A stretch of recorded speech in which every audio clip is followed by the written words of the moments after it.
Welcome to the Human Capital Innovations Podcast, your go-to source for personal, professional, and organizational growth and development. We hope you tune in often for all things people management, organizational development and change, organizational leadership, and social impact related. Maximize your personal and organizational potential with Human Capital Innovations Podcast.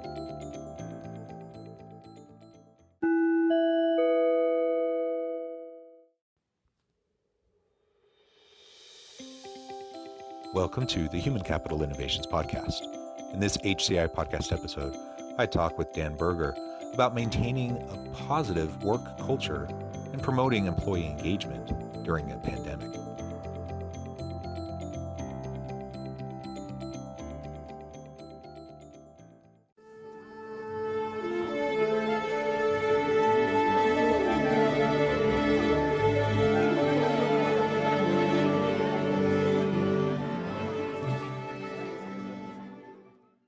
Dan Berger, welcome to the Human Capital Innovations Podcast. Thank you, Dr. Westover. My pleasure. Oh, it's a real pleasure to have the opportunity to talk with you today.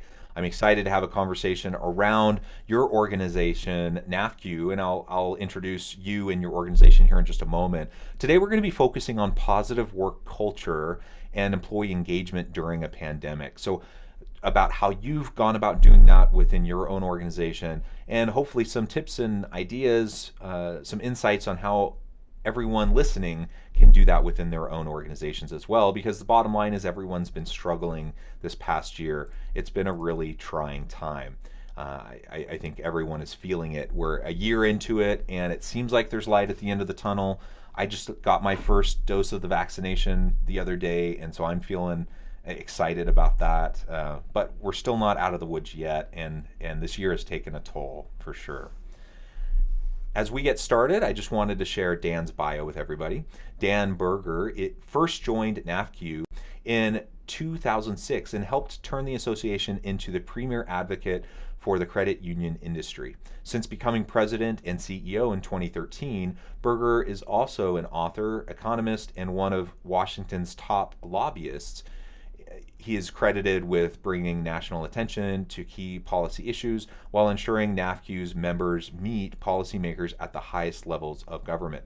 Under Berger's leadership, NAFCU has grown its membership by nearly 50%, and the association now represents 56% of the industry's assets. Subsequently, total association assets have grown 59% and revenue has increased by 40%.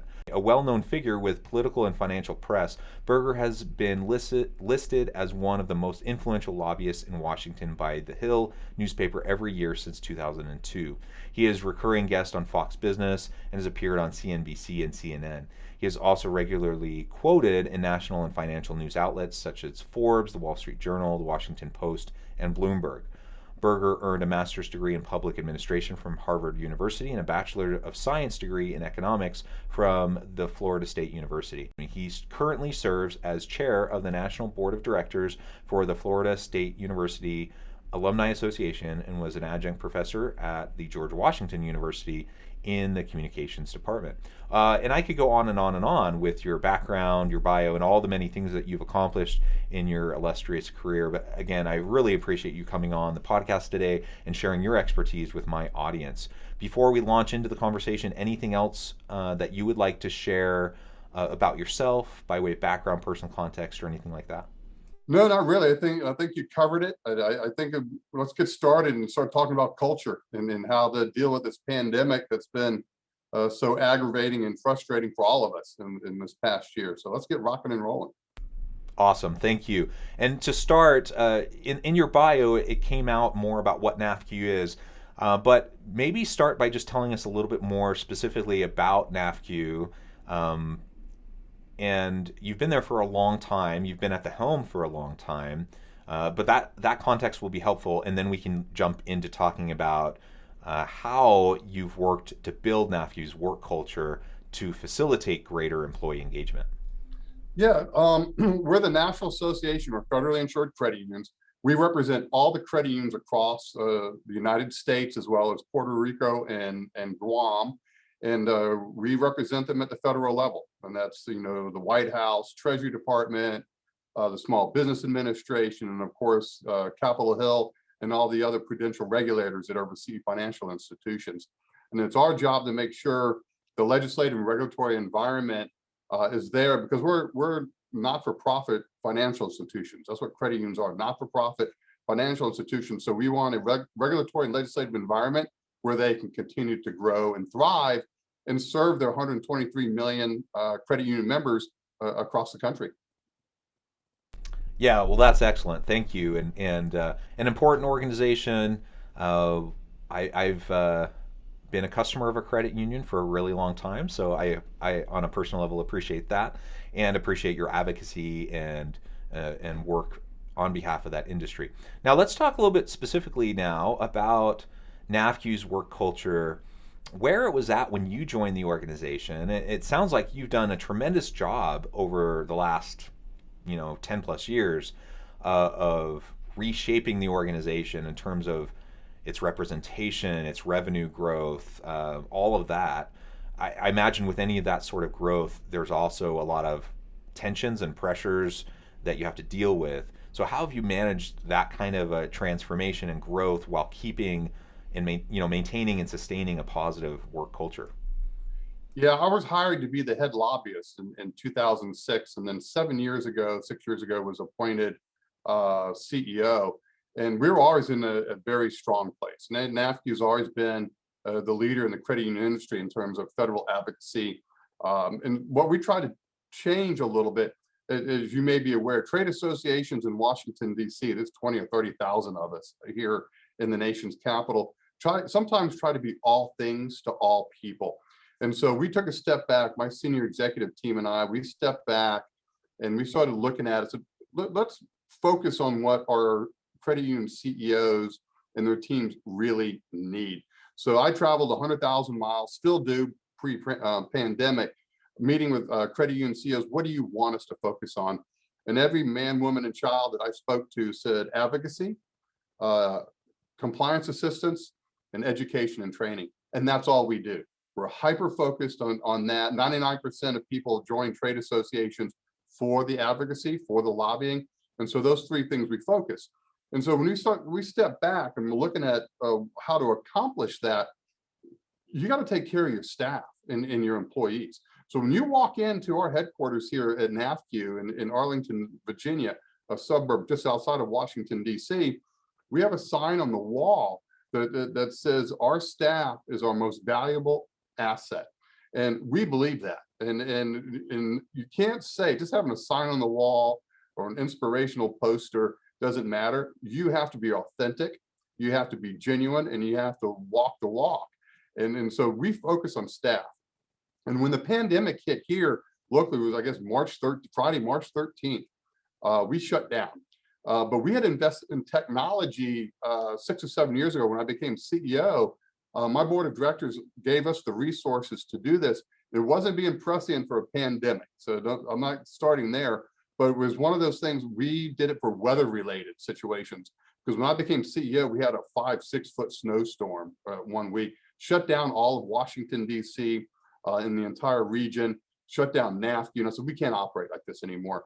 So everybody has laptops. So we went digital, we went virtual within 24 hours. And so we already had people already teleworking. Something like 70–80% of our staff pre-pandemic were already teleworking. And so this was just an extension of that. And so we were quickly to switch over and to pivot into a virtual environment. And so we focus on culture, and we talk about trying to create an environment where people can thrive and do the job. And because it matters what we're doing, because when credit unions are doing well, their 123 million members, their 123 million customers are being taken care of. And that's really, really important, especially now. And so that was all focused the entire time. Every morning, the senior executive team meets every morning to talk about staff. What do they need? What resources do they need? What roadblocks are they running into? And so our mantra typically, especially this year, is let's remove some of the friction that they're experiencing. Do they need additional training? Do they need additional tools? Some people like to have 2 monitors. We got them for them. And so we invest in them so they can do their job better, but it also helps with their quality of life as well, because you're working from, you don't even know if you're working from home or living at work. It's so confusing. The days run into one another. So our focus is solely on culture and making sure they have the tools and the support necessary to be successful. Well, there's a lot there that I just loved. Let me try to unpack a few things that stuck out to me. So the very first thing you said is kind of these core values of the organization to focus on the employee experience and the culture, starting with a sign, but it's not just words on a wall, right? It's built into how the organization functions and how the leadership interacts with the people. And I think that's essential. We all know, every organization, pretty much any organization of any size, they have a mission statement, a value statement. They have key, values. They have a nice website. They have, posters up on the walls. But it's one thing to say the right things. It's something completely different to back it up with action, right? And the policies, practices, procedures, the way the organization is structured, and the way leadership engages and interacts with the people, that speaks volumes. That's really what people look to when they try to understand what the culture really is and how they fit with the values of the organization and whatnot. So that's something that stuck out to me right away from what you were describing, and I applaud you for that, because that's not easy to do, to make sure that you're actually walking the walk. Something else that you mentioned a couple times was about the investment in your people. And that is so essential. So often, and particularly during times of crisis like a pandemic, organizations are struggling. They're trying to figure out how to make payroll, keep the doors open, and very quickly, often one of the very first things that gets slashed and cut is anything related to investment and reinvestment into the people of the organization. It sounds like you took the opposite approach, though. You were proactive before the pandemic ever hit for other relevant reasons like weather, like you talked about, but recognizing there's a clear need for our people, for their safety, that we need to allow for virtual work. And then when the pandemic hit, you were able to pivot and adapt quickly, and then also reinvest in your people to give them the equipment they need to be effective and productive, for example, and to provide the support and the training and all those sorts of things that are necessary for people to make the adjustment to working from home and juggling work life, family, all those sorts of things like everyone's had to do during this pandemic. And I think that's tremendous. I think of my own experience, and I have to admit, it's silly now that I think about it. Maybe I was just thinking we would get through the pandemic much more quickly, but I'm a professor. That's kind of my day job, and then I do consulting stuff on the side and the podcast. The university, nothing against my university, but they didn't do anything proactive about making sure that we had like home work setups that were really stellar. And so I just worked from my little laptop, from the corner of my bedroom for months and months. And then finally one day I just decided, you know what, this is stupid. I just went and bought myself, extra monitors and like the equipment. It was just a few $100. I got everything taken care of. And now I have a beautiful setup. I'm way more productive. And I can't help but think, I understand the constraints of a public university and trying to provide equipment for 1,000 faculty members. I get that. On the other hand, though, the amount of productivity that came from me reinvesting into myself and just providing that work arrangement was huge, and it's probably a missed opportunity for the university. And so we need to be thinking along those lines as we're organizational leaders. How do we support our people in tangible ways with equipment? How do we support them intellectually, socially, emotionally, when we're all being isolated, right? All these things are going together in creating this experience that people have been having during the pandemic. And then the other piece that I think really is the outcropping of the culture element that you emphasize so strongly is how that translates over into employee engagement and effectiveness and productivity. So maybe we can dive down that path a little bit deeper and share with us what you saw coming out of that investment, that reinvestment into your people, and how did that translate over to employee engagement and enhancement of how everyone was working together?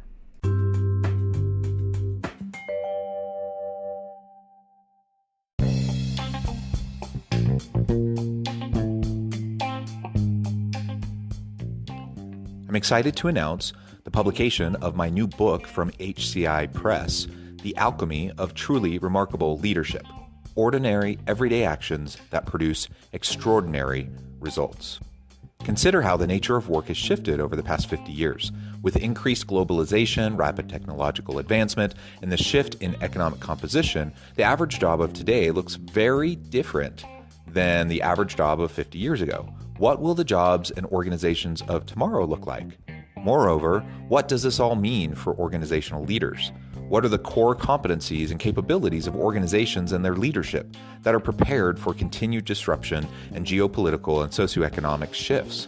Regardless of what the future holds, increasingly, leaders need to be socially minded, data-driven, decisive, champions of talent, and disruptors of the traditional notions of leadership, teams, organizations, and work. The Alchemy of Truly Remarkable Leadership will help you to explore your own leadership competencies and capabilities and consider ways to apply and implement them into your workplace and personal life.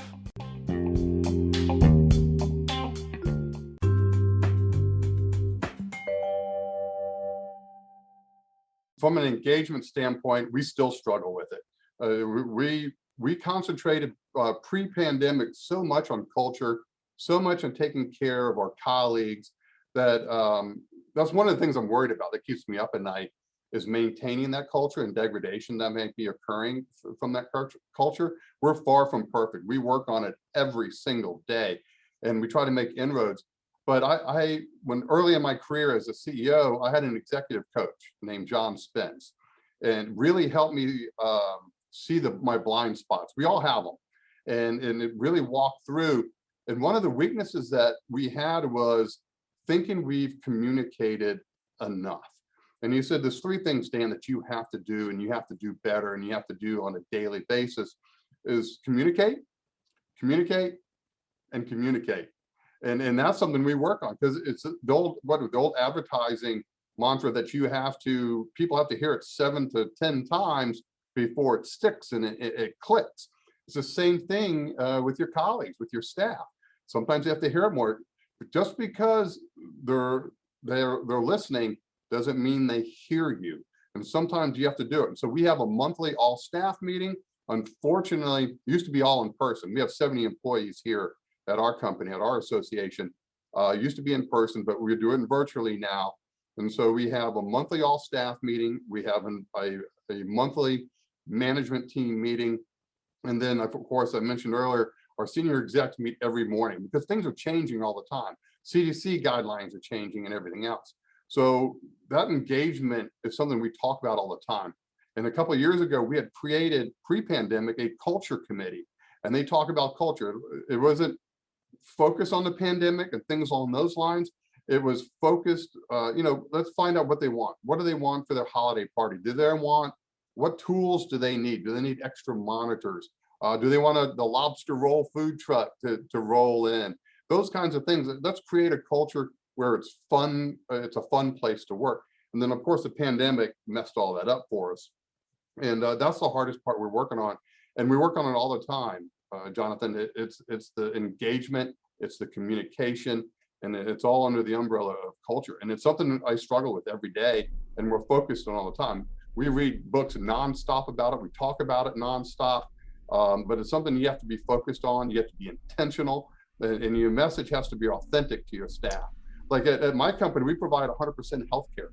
And as a nonprofit association, we have almost a for-profit bonus structure. So when NAFCU does well, the staff gets rewarded for that too. And so those kinds of things, when you say walk the walk, that investment matters. We've been open since last May. It's on a voluntary basis, and we have safety protocols, and masks are required and everything else. We bought masks, sanitation stuff that people can take home and wear and stuff like that. So we provided supplies for them to protect themselves and their families and things like that. But that engagement, it all stems from communication, and it's you can't communicate enough to your colleagues. Yeah, absolutely. And you highlighted something that I think pretty much every organization's been grappling with, and that is, how do you maintain and sustain a culture, a healthy culture when so many people are working virtually and you're never like actually together. And then there can be implications for engagement. Now, there have been studies that have come out over this past year that have shown, in many ways, productivity has been enhanced during the pandemic, and in large part, that's attributed to people not having long commutes and flexibility with their work life, and being able to actually put in more time towards their work because they're not being distracted in the office and such. But there's definitely drawbacks to not being together in person as well, and it can be hard to make sure that everyone feels connected, they feel part of the organization, they feel committed to the purpose, and that they feel supported.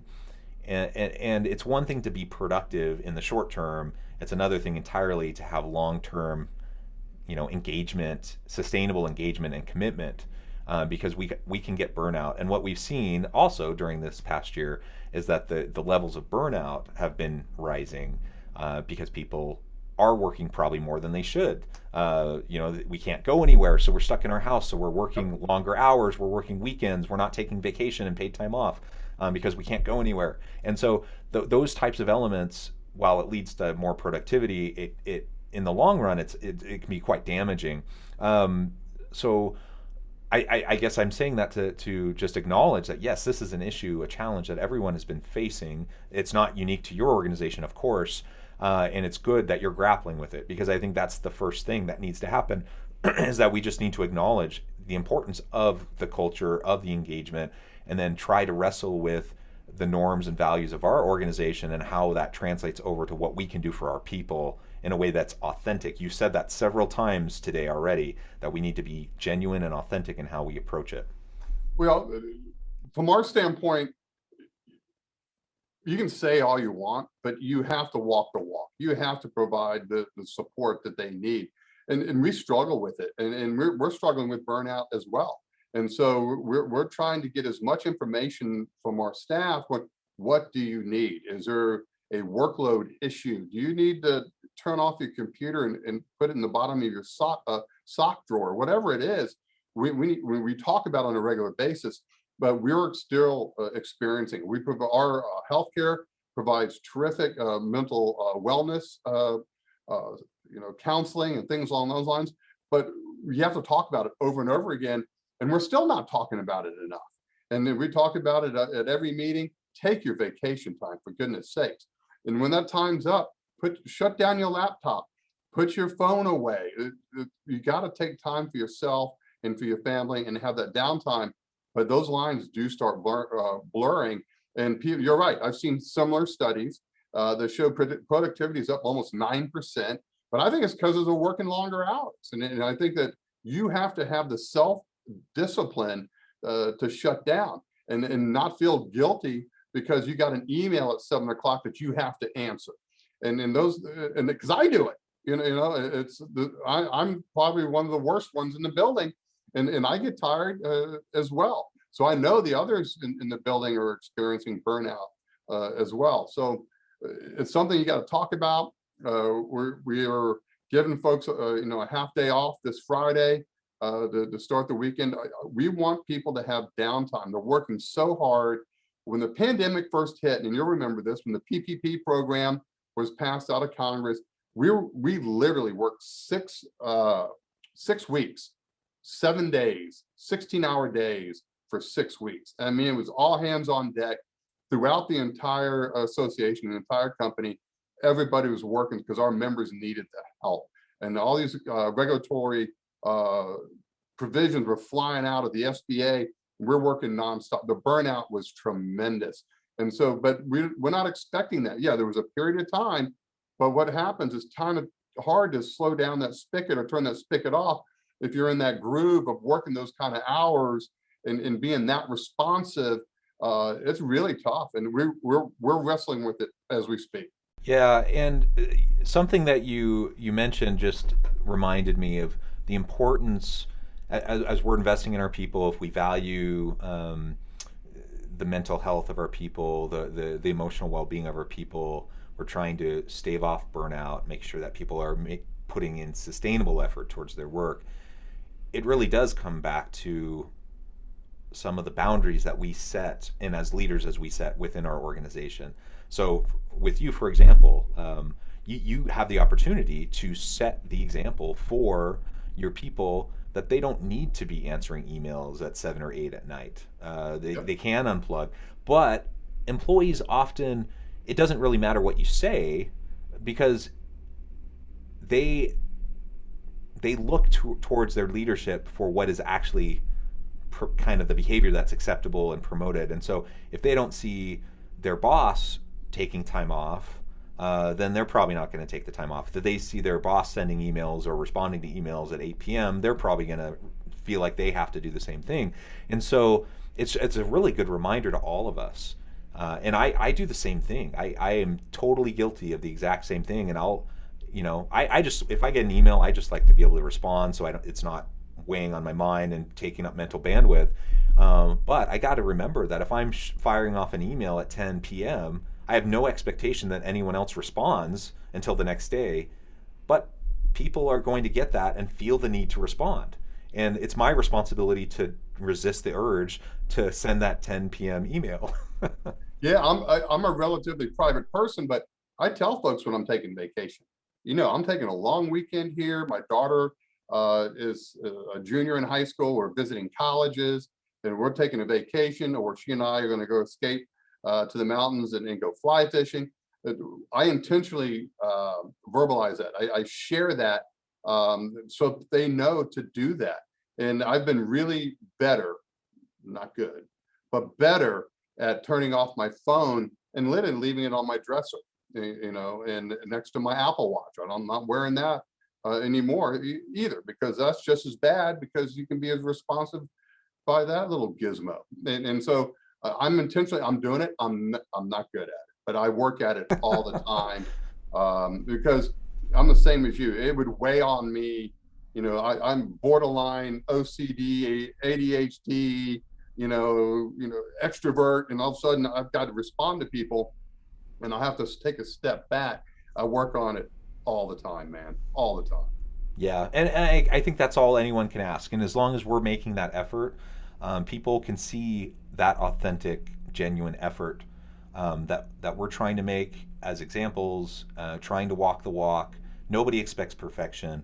The other thing that I think it's worth noting is that it's been a challenging time for everyone, including leaders within organizations. So, you bear the weight of trying to keep the organization going and functioning well, and taking care of the needs of your people.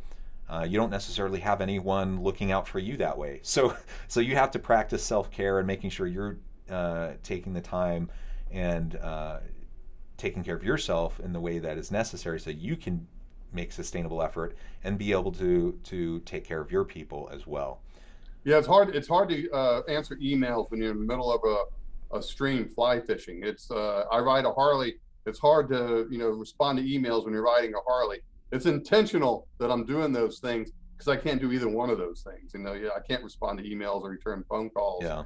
when I do that. So I intentionally do things that give me downtime for myself as well as for my family. But it has to be intentional. Yeah, well, I love that. Well, Dan, it has been a real pleasure talking with you. The time has flown by. I'm actually kind of shocked as I look at the clock and I realize I probably need to let you go here in a moment. I really appreciate all of your insights, everything that you've been trying to do at NAFQ, and making sure that your employees are taken well care of. And I think it's a great lesson and case study in what other organizations can be doing. Anyone listening today, you can think about what you can do to better support and sustain your people during this kind of difficult time, and how engagement is an outcropping and a result of positive work, hopefully positive work culture. So I appreciate everything that you shared with us today. Before we close, I did want to give you a chance to share with listeners how they can get connected with you, find out more about you and your organization, and then give us the final word on the topic for today. I can be reached, and I'm on LinkedIn under B Dan Berger. I'm on LinkedIn. I'm on Twitter, same handle, B Dan Berger. If you want to learn more about NAFQ, it's nafq.org. But I would just say, I would close with culture is king. Focus on the culture. That's what matters. Strategies are important. Execution is crucial. But for any of that to be successful, you have to have culture, and culture is king. Absolutely. Amen. I completely agree. Thank you, Dan. It's been a real pleasure. I encourage listeners to reach out, get connected with Dan, find out more about what he can do for you and what NAFCU can do for you. And as always, I hope everyone can stay healthy and safe, that you can find meaning and purpose at work each and every day. And I hope you all have a great week.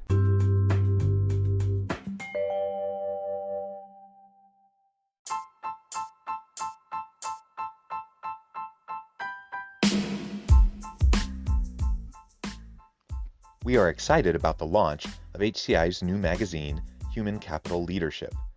Human Capital Leadership is a free, interactive e-magazine designed to help individuals, leaders, and organizations find innovative approaches to maximize their human capital potential. We will be publishing issues quarterly in August, November, February, and May. Check out the first issue and let us know what you think.